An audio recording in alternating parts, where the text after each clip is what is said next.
Hello மக்களே, இன்னைக்கு வந்து ஆல்ஃப்ரட் லான்சிங் அப்படிங்கிற ஒரு ஆத்தர் எழுதின என்டியூரன்ஸ் ஷேக்கிள்டன்ஸ் இன்க்ரெடிபிள் வாயேஜ் அப்படிங்கிற ஒரு ட்ரூ இன்சிடென்ட்டை பேஸ் பண்ண புக்கை பற்றி பார்க்க போகிறோம்.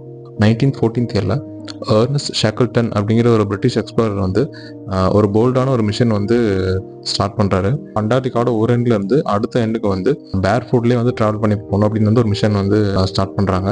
அவர் தேர்ந்தெடுத்த ஒரு 27 ஸ்ட்ராங்கான மென்னை வந்து என்டியூரன்ஸ் அப்படிங்கிற ஒரு ஷிப்பில் வந்து கிளம்புறாங்க. அவங்க வந்து அண்டார்டிகாவோட நிலப்பகுதி அடையறக்கு வந்து உலகத்துக்கு ரொம்ப டேஞ்சரஸான கடல் பகுதியை வந்து கடந்து போயாகணும்.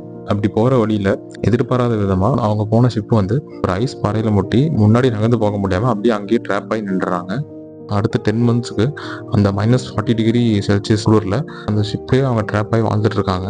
அவங்களுக்கு உணவு பற்றாக்குறை ஏற்படும் போது அங்கே இருக்கிற சீல்ஸ் அண்ட் பென்குயினை வந்து வேட்டையாடி சாப்பிட்றாங்க. அந்த கடுமையான காலங்களில் அந்த க்ரூவோட லீடரான ஷேக்கிள்டன் வந்து ரொம்ப ஸ்ட்ரிக்டான ரொட்டீன் வந்து ஃபாலோ பண்ணி வைக்கிறாரு. ஒரு பாயிண்ட்ல தண்ணி அந்த ஷிப்புக்குள்ளே வந்து அந்த ஷிப்பு மூழ்க ஆரம்பிக்குது.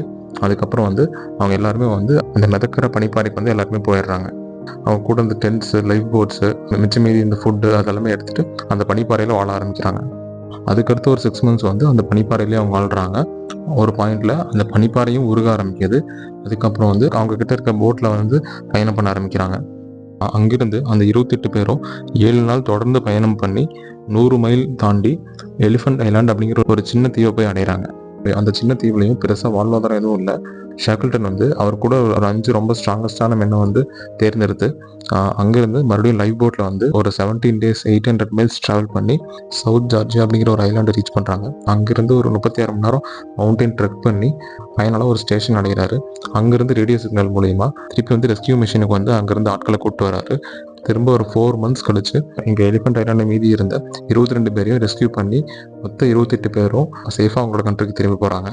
2 வருஷம் அண்டார்டிகாவோட கடும் குளிரில் தன்னோட மொத்த குரூவையும் எந்த ஒரு பாதிப்பும் இல்லாமல் ஷேக்கிள்டன் வந்து அவரோட கண்ட்ரிக்கு திரும்பி கூட்டிகிட்டு போகிறாரு.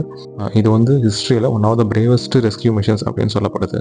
இந்த ஒரு அட்வென்ச்சரஸ் ஸ்டோரி நமக்கு என்ன சொல்ல வருதுன்னா, எவ்வளோ பெரிய கயாட்டிக் சுச்சுவேஷன் கண்டிஷன்ஸில் நம்ம இருந்தாலும் நம்மளோட calmness, hope and leadership quality வந்து நம்மளையும் நம்ம கூட இருக்கவங்களையும் அந்த சுச்சுவேஷன்லேருந்து வெளியே கொண்டு வரணும்னு சொல்கிறாங்க.